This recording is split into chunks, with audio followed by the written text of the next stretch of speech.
What's up and welcome in. You found yourselves locked on Bulls. Welcome to our Friday episode, October 22nd. Bulls 1-0 with the Pelicans game on deck. We're leading y'all into the weekend with some mailbag content. We got a bunch of different questions and some fans reacting to the Bulls' first win of the season. Some hyped, some have some concerns. We'll break that all down next on a fresh Locked on Bulls. Let's go.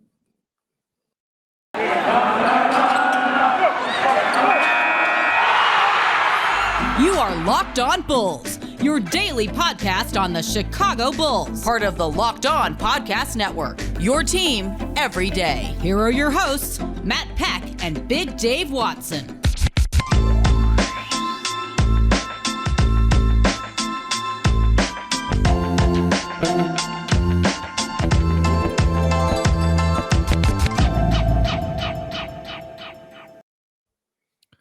What's up and welcome into Locked On Bulls, part of the Locked On Podcast Network, your team every day. I'm Matt Peck. You can follow me on Twitter at Bulls_Peck. You can follow my co-host Big Dave Watson at BAWL Sports. You can follow us at Locked On Bulls. You can also find us on that app called Hot Mic for Bulls Outcasts, starting with the fourth quarter of Bulls games this season. And hit us up via email, lockedonbulls@gmail.com, and that text and voicemail line, 331-979-1369. Today's episode of Locked On Bulls is brought to you by McDonald's, proudly serving community since 1965. McDonald's has always been more than just a place to get tasty, affordable food. It's an unofficial community center. A big thank you to our friends at McDonald's for always being there. I'm loving it. All right, Big Dave, this is our Friday episode. We're recording it on Thursday. We're just rolling right along. We both have some stuff going on Friday, so we said let's just hop on, do some mailbag right now. And plus, we're just in the zone right now, reacting to that Bulls opening victory against the Pistons. But here we are. It's mailbag time for a Friday episode. I know you love this stuff, Dave. You ready to go? Oh, you know I love talking to the people. That is my favorite thing to do. I love these shows. I hope y'all love listening to them and watching them on YouTube because I really do enjoy them, and Matt does as well. So let's get to it. I hope they're insane and crazy and hilarious and full of love and some hate. So kicking us off, the 951 texting in saying, guys, this team is different. For starters, I'm not worried about defense.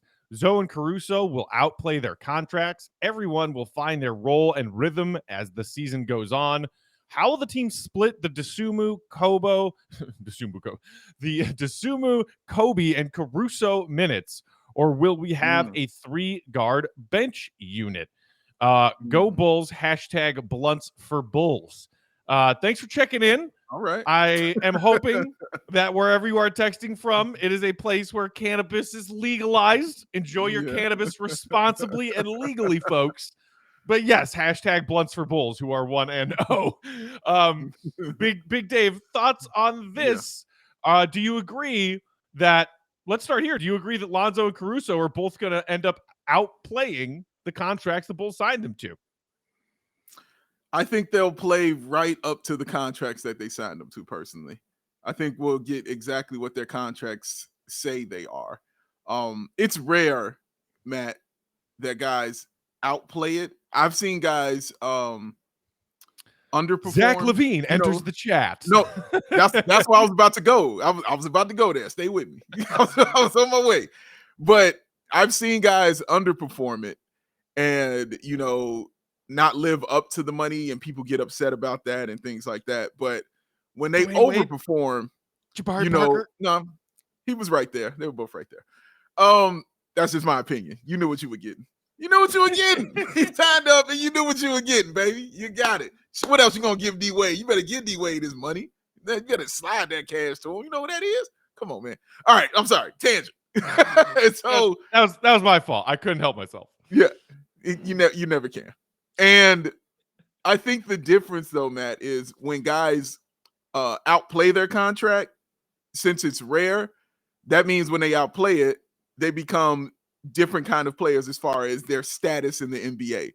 And that's why I was going with Zach LaVine, because Zach LaVine outplays his contract. So now Zach LaVine is on this next level now of this dude that might be a legitimate, true NBA star kind of guy. The ultimate outplay your contract person is Michael Jordan. and then right behind him is Scottie Pippen. You know what I'm saying? Like these, and I just named two of the greatest players in NBA history. You know what I'm saying? So yeah, outplaying your contract usually means you're going to ascend to a level of greatness. That's why it's rare, because everybody isn't great. So shout out to Zach LaVine for doing that. I think they'll play exactly right to that contract that they got. I expect Zoe to be Zoe. That's why they brought him here.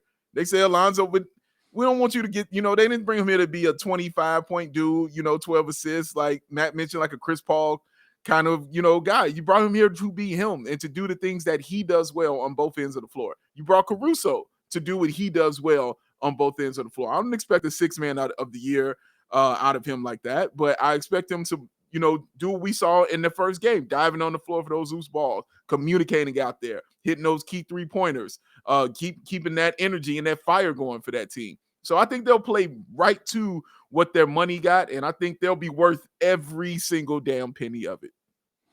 Yeah, I mean, I think when you and I were talking about Lonzo as a potential piece before free agency arrived, I said I didn't want to pay Lonzo over $20 million. I think he's a good young player with potential, but I didn't think he was worth that at this point. Mm-hmm. And guess what? They didn't. The Bulls wrote some serious incentives and bonuses into Lonzo's contract. And if he hits those, and it probably means that he and the Bulls are playing at a high level, then great. And if he doesn't, you got him on a pretty team-friendly deal. And Caruso, I mean, like, to me, even just through training camp, preseason, and one game, he is one of those players who his contract and the way he earns his contract is not in his box score every night. It is all of the little things that he does. And you're essentially paying a starter bench kind of role player contract because he played 27 minutes last night. Patrick Williams played 28. Like the way I look at it, for all intents and purposes this season, Caruso is the 6th starter on this team. And I think he is absolutely going to at least match, if not outperform, the contract the Bulls signed him to. Going to the other part of this texter's question, Dave, how will the team split these minutes from Ayo Dosunmu, Kobe White, and Alex Caruso, or will there be a 3-guard bench unit? Well, I think the second half of that is certainly on plenty of nights, knowing Billy Donovan and the way he likes to operate, a resounding yes. You will see plenty of second units that have 3 guards in them. Last night, as I said, Caruso led the way with 27 minutes. Javonte Green, who's a power forward, had 15. Alize Johnson, 12. And Ayo, 11. Just 4 for Troy Brown Jr., who got in foul trouble. When Kobe comes back, Big Dave, how do you see those minutes kind of shifting? One, it will be dependent on play. It will be dependent on the play of Ayo and where he is when Kobe White gets back and where Caruso is, even though Caruso will definitely be the one for who I can, if I had to decide whether I'm penciling or putting something in pen, I'm putting him in pen. Like between those two, he's definitely getting minutes. You know what I'm saying? So Caruso is definitely going to be out there, but Ayo's is definitely going to be dependent on how he's playing. I think, Matt, also you hit it on the head because we talked about it a lot on this show that Billy Donovan loves 3-guard lineups. And you're going to see that. Like, he's not going to take talent off the floor if they're playing well, just so, to fit somebody else in there. No, he'll find a way. He'll make room for somebody. If that means one night this player won't play and he's rolling with the hot end, he'll do that. He's not beholden. I said that a million times. He is not beholden to any one lineup. You won't see the same lineup, I think, every single game. You don't know if you'll see Derrick Jones Jr. in the next game. You might see him, and he might play like the entire second half. You know what I mean? Who knows? Like, anything is possible with Billy Donovan because everything comes back to him simply trying to win that game. So when it comes to staggering those minutes, I don't concern myself with it because Billy Donovan's not concerning himself with it. He's like, okay, who's going to win me this game tonight? Not who needs to get their points in, who is going to do. No. Who fits well tonight? Who matches up well with the person they're going against tonight? Because that's exactly what we're going to do. Oh, it's not working? You come sit near me. We'll try you out. You saw it with Troy Brown Jr. Immediately. Hey, come sit near me. We good tonight. Ayo, your turn. So, yeah, he's not going to be beholden to anyone out there. So that's why I'm not concerned about the lineup. But I definitely think you'll see a 3-guard lineup for sure. Yeah. And I'll just tack onto that by saying this: the simplest answer to me is when Kobe comes back, if he proves that he is healthy, the range of motion with the shoulder is no longer an issue. He's gotten his conditioning back, and he is the Kobe that we saw last season, who can give your bench some much needed scoring punch. That he eats the minutes that Io got last night. Like, I think it's that simple. Caruso's not getting any minutes taken from him ever. Like, Caruso played 27 minutes last night, and to me, it's like, dude, could have been 32. I would have been more than happy about that. As opposed to, like the beta version, aka Ryan Arcidiacono, for the last several years, where you and me and John would look at the box score and be like, "Oh my God, Archie played 30 minutes tonight." Yes. What? At small forward. No.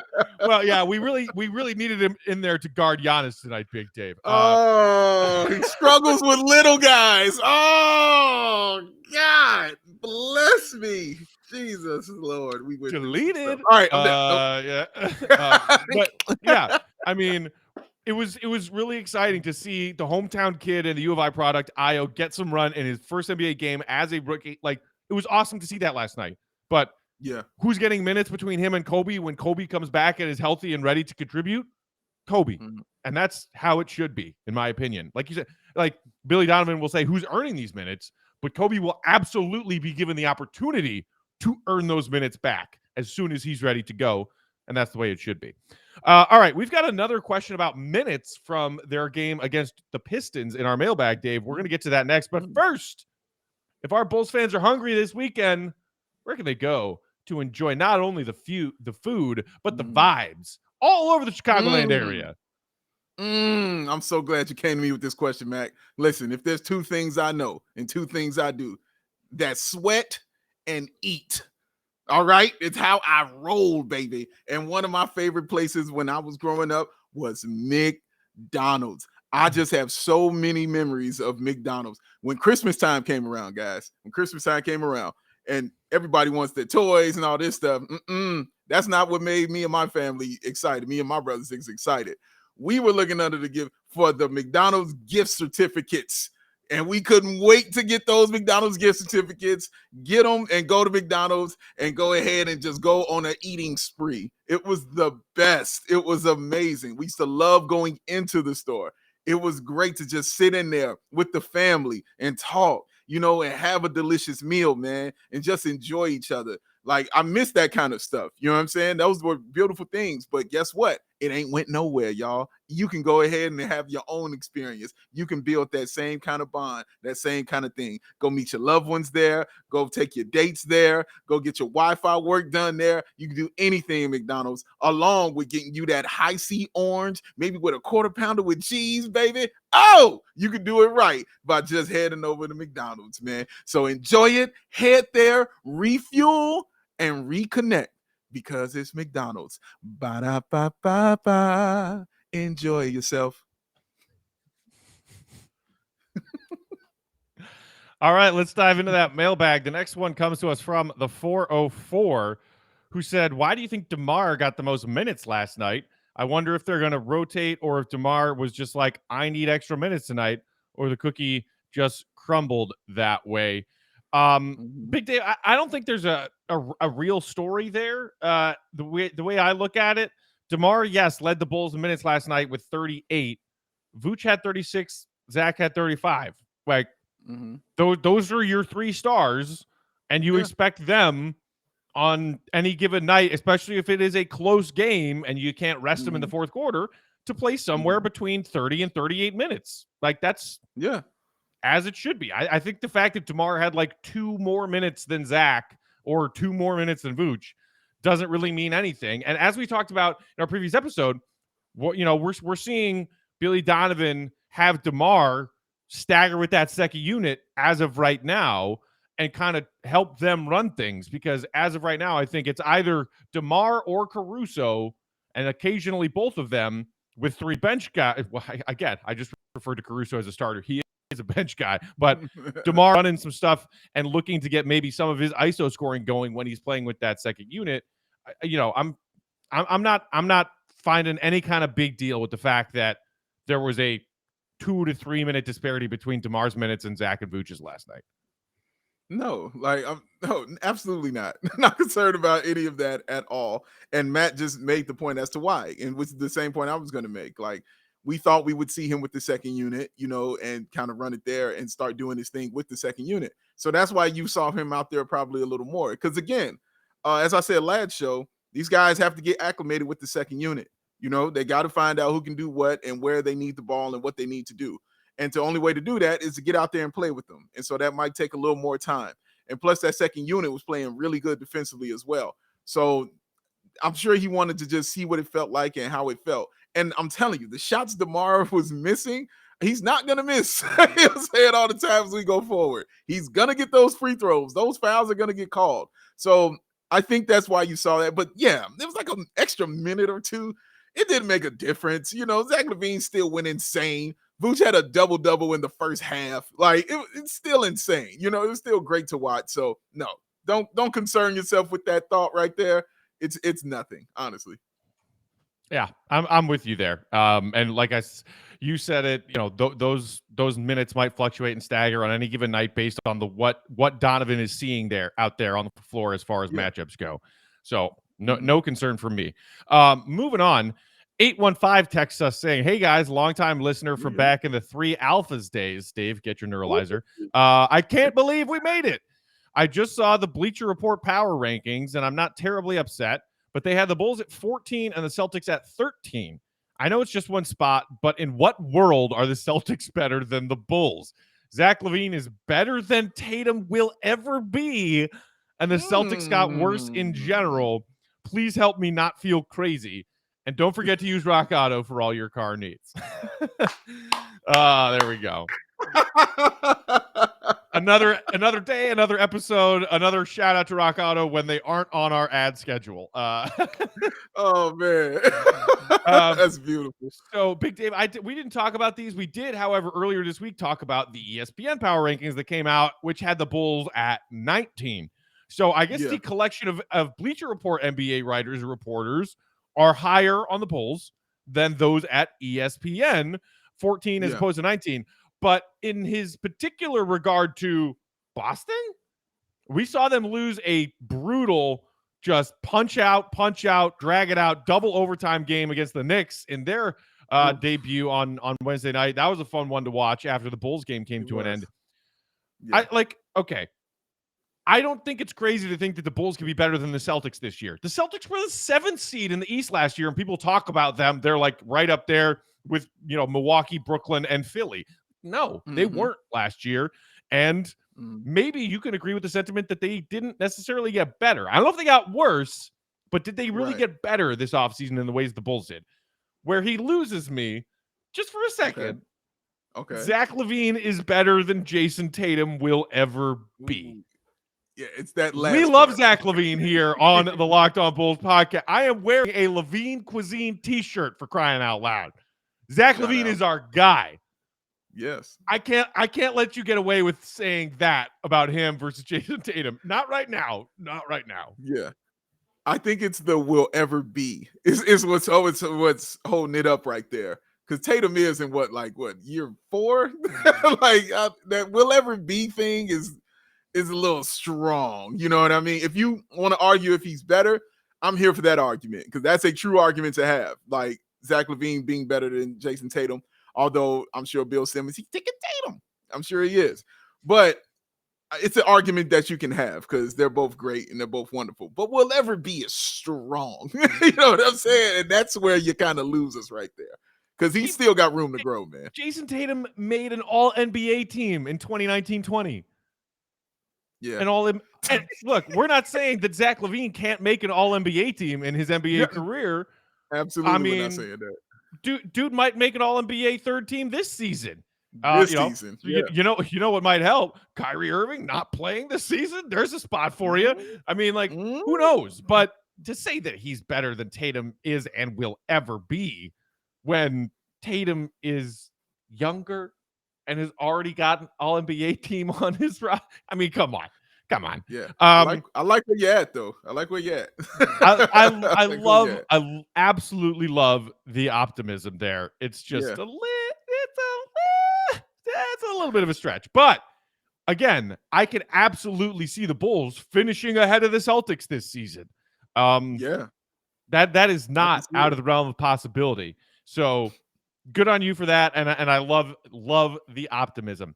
All right, we'll get to a few more pieces of our mailbag, including a look back on the 2019-20 Bulls roster and a "Where are they now?" kind of email from a Locked On Bulls listener. Oh, okay. First, though, want to take this moment to tell y'all about who?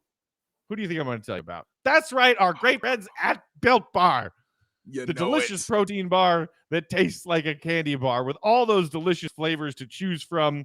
Some of my favorites like double chocolate, salted caramel, cookies and Mm, cream, German chocolate. If you don't know what your mm, favorite Built Bar flavor is, you can get a mixed box from Built.com where they'll send you one of everything, two of everything, in fact, and you can try them out, pick your favorite, and go from there. Order a whole box of that flavor if it's your favorite. Not only are these Built Bar flavors delicious, but they're healthy for you too. Every single Built Bar, mm, regardless of the flavor profile, has either 17 or 18 grams of protein, somewhere between 130 and 180 calories. That's nothing. Just 4 or 5 grams of sugar, mm. 4 or 5 grams of net carbs. Plus, you always got to check out Built.com every week to see what their limited time flavors are. And right now, this week, there are several limited time flavors available. The Rocky Road we were telling you about last week, it's still there at Built.com. Blueberry Muffin, which we mentioned earlier this week, that's still available. And bringing back, for those people who are mad about coconut flavors and the Ooey Gooey Puff Bars that Built makes, the Coconut Marshmallow Built Puff Bar is back. So try that. Try the Blueberry Muffin. Try the Rocky Road. Try all of them at All of it. Built.com and figure out which one is your favorite. And when you do that, don't forget to use promo code LOCKED15 and you will get 15% off your order. This time, next time, every time. Promo code LOCKED15 for 15% off at Built.com. Beautiful. All right, Dave, this email comes to us from Corin Chuck, who says, "Hey, guys, once I saw that Chris Dunn was cut, I wanted to look at the 1920 Bulls roster and see who's in the league. Out of 15 players, 6 players are out of the league or on a two-way contract. Dunn, Archie, Felicio, Shaq, Hutch, and Cornette. Denzel will probably be out next year. So we were trash. Shout out to Daniel Gafford for his extension. I have the Bulls this season as a 4 or 5 seed. Go Bulls." I mean, and so he also sent us a screenshot of the Bulls 2019-20 roster, Dave. Archie, Wendell, Chris Dunn, Felicio, Gafford, Shaq Harrison, Chandler Hutchison, Luke Cornette, Zach LaVine, Lowry Markkinen, Adam Makoka, Otto Porter, Tomas Sadaransky, Max Strus, Denzel, Kobe, and Thad. Stop hitting me. I mean, take that 2019-20 roster and look at our roster now, and can we all please quickly give a thank you and a round of applause to Arturas and Eversley and their entire crew. Thank you. What a difference a year and a half makes, Dave. Oh, a year and a half changed the entire culture of this team and the expectations of this team. A year and a half, and did it in a way that nobody thought it was possible it could be done. Nobody was, they were like, they ain't getting nobody. Well, they ain't getting nobody. Well, okay, they got him, but they ain't getting him. Okay, they got him, but they wait, what? Like, yeah. In a year and a half, they did this, man. My gosh, man. I don't want to hear any of those names ever again. We sat through some trash. Like, we sat through some really bad basketball. And you think of guys like Zach LaVine, because you know Zach and how hard it was on him to go through that kind of stuff, man. And just how professional he was about it. I mean, he showed his emotion on the sideline on the bench a couple of times, but nobody could blame him. You know, he didn't throw anybody under the bus or anything like that, unlike, you know what I'm saying, his coach did. You know, he didn't call anybody out and do anything like that. He was always just encouraging his teammates, and he just tried to make the best of a really tough situation, man. But woo, that's tough, man. That's a tough one. But shout out to my man Daniel Gafford. You know, Washington is 1-0. Gafford had about 4 blocks yesterday. That was amazing to watch too. So yeah, it should be fun, man. But yeah, that's tough. Half of the roster not in the league, man. That's tough, bro. I mean, it just tells you exactly how messy of a situation that AK and Eversley inherited. Yeah, man. Bad signings and not hitting on picks. I mean, honestly, and I think this was brought up most recently in a great piece that our friend Ricky O'Donnell wrote for SB Nation earlier Yeah, this shout week, out. talking about how, kudos to Bulls fans for making John Paxson quit because he got sick of being made fun I of remember, yeah. because Jerry was never going to fire him. In that, he noted that basically since the Jimmy Butler year, the Bulls were 0 for 8 on their first round draft picks. And Pax and Gar kept harping about build through the draft, build through the draft, build through the draft. Well, where are we now? Like, yes, Lowry and Wendell are still around and playing on NBA teams, but did they hit for us? No. Are they going to turn into the cornerstones of a franchise that we wanted them to be? No. And the other pieces, the other players, oh dear God. Like, thank goodness that and I don't know if Gar or John should get credit for this. If so, which one? The fact that we got Zach LaVine in that Jimmy Butler deal. Because, like, yeah, man. If there were rumors and reports about which pieces exactly the Bulls and T-Wolves were discussing swapping. Chris Dunn did not work out. We couldn't even get a pick from them. We had to do the pick swap. That ends up being Lowry. Thank God we got Zach LaVine out of that. Yeah. But again, it's wild to think about how useless might be another word to use. Yeah. This roster was that AK and Eversley inherited, because you look around and say, like, the Spurs, after getting traded a million different teams, told, hey, Hutch, here's your guaranteed money. You can leave now. Please go away. Chris Dunn getting waived. Although, and I know he wasn't on the 2019-20 roster, but Dave, I did see that your boy Jabari Parker, after getting waived by the Celtics, cleared waivers and is now back with the Celtics. That's all I'm saying, Matt. I need you to be as strong in your praise as you are in your disrespect. Is all I'm saying to you, sir. Because I mean, you was swift. You was Usain Bolt swift when you saw that man got waived when you were sending it out. But when he got re-signed, I mean, you were in the wind, sir. Tumbleweeds. Right. I didn't see nothing from you. You're right. And you know what? Praise and credit where it's due. Let's take a look at Jabari's night last night in the Celtics. Oh, he was a DNP coach's decision. I'm sorry. Did they win that game? Way to make Did that they win that squad, game? No. Okay. All right. Yeah. Just checking. All right. Just checking. All right. Go ahead. I mean, go ahead. At least they got into 2 OTs in a tough, Madison Square Garden road game. If Jabari plays any minutes, they probably lose. They probably don't even make it to overtime. He can't help himself. I love it. He can't help it. Oh, never change, Beck. And shout out to Julius Randle for talking about how tired he was after that game. Yeah, that was great. As Matt Nagy would say, Dave, be you. Be you. You. It's all I ask. Oh, my goodness. Amazing, man. It was amazing. Man, Julius Randle was tired. He's a tired man. Oh, my gosh, man. It was tough. It was tough work. Hey, he knows who his all right. Let's move along here to the 404, who says, all of this year's new bench players came from playoff teams last year. Mere coincidence. Tyler Cook doesn't count, right? And then also ask, could Zach LaVine be the Drew Brees of the NBA? I don't really know what that comp is, Dave. The Drew Brees of the NBA? I see what he's saying. And again, if I'm wrong, please let us know. But this is how I'm interpreting it: that when he got traded and went to another team with more pieces around him, then he blossomed and he came out and he did his thing. Because remember, he was with the Chargers. It wasn't going to happen. It wasn't going to go down like that with him. And he was kind of just wallowing, in a way, with Phillip Rivers there. But when he got traded to New Orleans, everything came. It blossomed and it bloomed for him, and it got way bigger and it got way better. So I think that's what he kind of means, because in Minnesota, You saw it. You know what I mean? He was just there, and then he got injured, and things like that.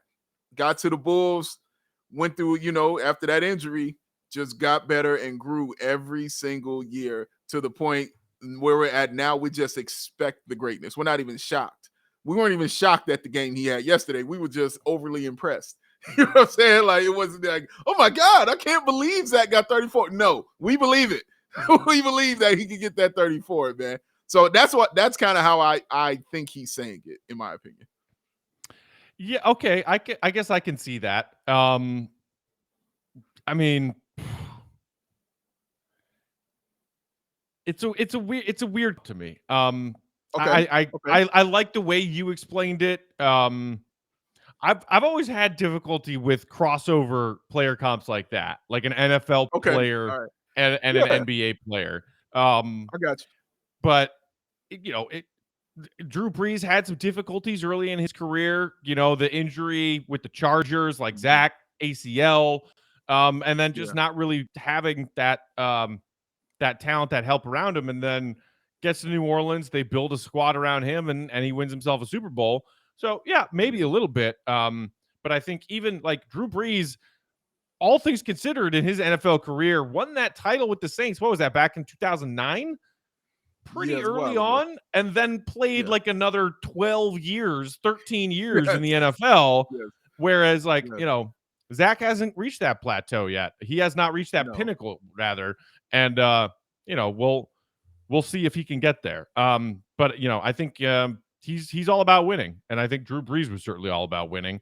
The other thing about, the Bulls filling out their roster with guys who have playoff experience. Yeah. Not a coincidence and not an accident from AK and Eversley, because they have, with last season's deadline move to get Vooch, which, speaking of, we're going to wrap up with a fun email about that. And then all of these offseason moves, they are like, we are going to the playoffs, and here's our starting five. Here's all this awesome talent to help you, Zach, but we're also going to round out this roster with people who have been there, people who have playoff experience. Yeah, and you saw it come into play in that first game, Matt. You really did. You saw it when Caruso came in. I'm telling you, that's why that second unit was so gung-ho. That's why they were so tough. And that's why they weren't mentally out of it. You know what I'm saying? They weren't checked out. They weren't lost on the court or anything like that. I'm telling you, that's because of Caruso. And you know his pedigree. And you know where he comes from. And you know the respect he had when he was in LA with the Lakers. You know, respect he had there. I give him a lot of credit for how that second unit performed on that defensive end of the court. And that was a lot of credit to Caruso and his effort and his communication to that team, man. You got to set a standard for guys. You know what I'm saying? You got to set a standard, and then you got to hold them accountable. And Billy Donovan is all about that accountability and holding guys accountable and things like that. But, man, Caruso, man, he is definitely about it. And I think it's going to pay dividends for the second unit going forward.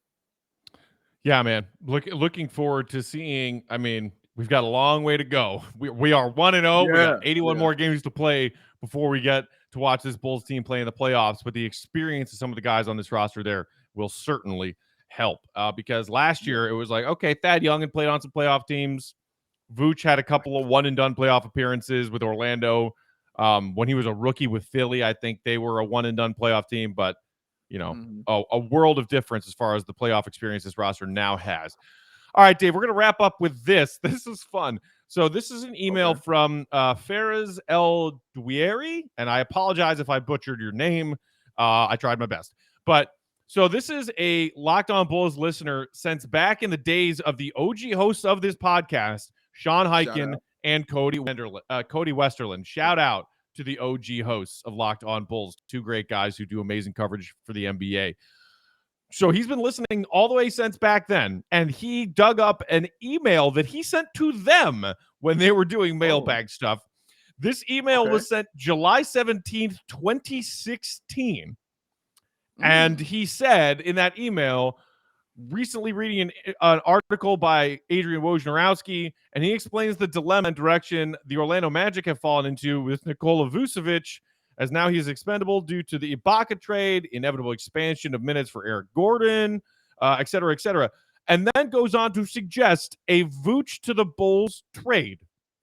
Mm-hmm. And I don't know if Hyken and Westerlund ever addressed this on the pod, but he then emailed us earlier this week and said, "Dear Locked On Bulls team, this aged well, ? Best regards." So we got somebody who dug up Calling them. a Vooch to the Bulls trade suggestion from 2016. It's impressive. Hey, man. Clap that up for you, sir. Great job. Excellent work. Excellent work. And guess what? Better late than never, I guess. That's interesting, man. Like, he to have that foresight then. Because honestly, I don't think maybe too many people weren't thinking about Vooch because of where he was playing. You know what I'm saying? In Orlando. So all the good things he was doing, like, you wouldn't see that. You know what I mean? You wouldn't pay attention to a lot of that because it was the Orlando Magic. You're like, yeah, I'm seeing that. So, but kudos to you for seeing that, suggesting it, and then 5 years later, and then for actually remembering it, you know, that you said that, going and getting the email and showing it. Because I'm guarantee you, we are not the first people he has shown this to. I guarantee you that, man. If you're that right on about something 5 years ago, I'm shocked you don't have a T-shirt, sir. Let me print it out. Right? You know what I'm saying that you said that, man. Because that's awesome. Kudos to you. And we got the prize right now. Yes. Although I gotta say, the part where he recommends a trade, you know, he plays his little trade machine idea that he pitches. I think this is an instance where Orlando would have laughed at the Bulls and hung up the phone because his proposed trade to get Vooch was Taj, Tony Snell, and Nico Mirotic, along with the Sacramento pick that was owed to the Bulls at the time. Now, I mean, that's not a nothing offer, but for Vooch, and remember, this is in the offseason following the 2015-16 season, a season in which Vooch averaged 18 and 9. Like, he had himself a pretty darn good season. Shot over 50% from the field. Had not really built his three-point game yet up at that point in his career. Was not an all-star yet, but that's a pretty darn good piece to say here. Have the, you know, aging contract of Taj. Tony Snell is a nothing, and Nico, who was like, dude, so hot and cold you can never rely on that guy. Yeah, but you could still get away with the Nico at that time, though. You know what I'm saying? The potential of Nico and what he could have been. I guess that's true. In 2015-16, we were all like, yeah. "Ooh, Nico. All right." Yeah. You could fool people. Trust me, me and Chris on Ball and Bulls were not fooled. We were like, no, we know what this dude is. But you could definitely fool people. I mean, you got a first round pick for Nico, for goodness sake. You know what I'm saying? Even after seeing that play along, you still got yourself a first round pick for Nico Mirotic. But you could get away. You could have cheated that because, again, the 18 and 9, I think, is what's key. Like, he hadn't become Nikola Vucevic, you know what I'm saying, at that time yet. So with that 18 and 9, you're going off potential, you know, even though his obviously was more shown than Nico's was, you're still kind of going off of potential here. But Taj was proven, but the Tony Snell one, that's what's going to lose you. Right there is the Tony Snell one. Because think about it. Look at what it took to get him. You know what I mean? We had to give them, you know, Wendell Carter Jr. and Otto Porter Jr. and 2 first-round picks.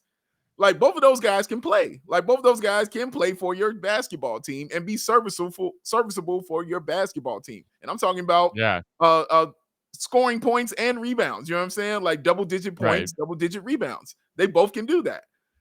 Tony Snell, bro, like, I don't know, man. You know, Taj, I love Taj. He's great. You know, Taj ain't, you know, he ain't strong about that double-digit life, you know, because he's more of a bench player. Nico, you know, whatever, you know, but yeah, you know, but you're going to have to throw something else in there. You're going to have to throw something else in there. And like, even like, there's so many funny things about this email and looking back to where this franchise was in the off season of 2016. And so this email was sent before free agency began, right? 2016, where that's the, you know, the 2016-17 was the 3 alphas year. That's, we trade away Derrick Rose, we trade away, or we get rid of Joakim Noah, like, and then it's three alphas.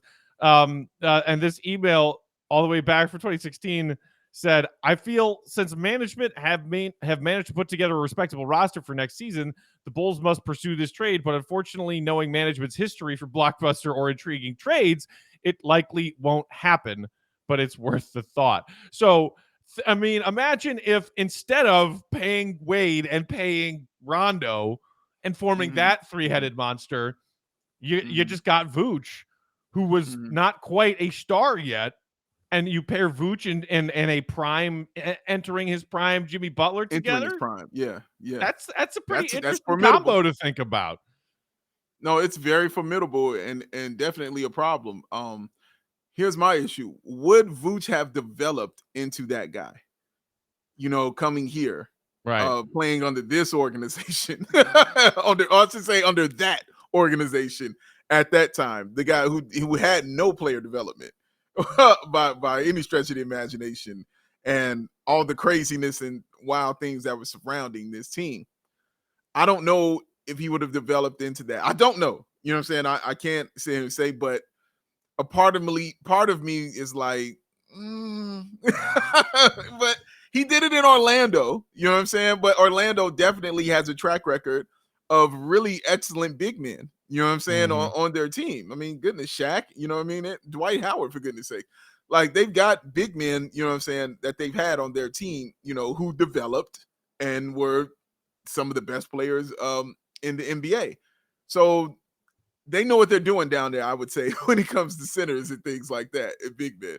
So I don't know if it would have worked out here and he would have been that kind of guy here. Because you got to remember, man, like, it wasn't just what was happening on the court.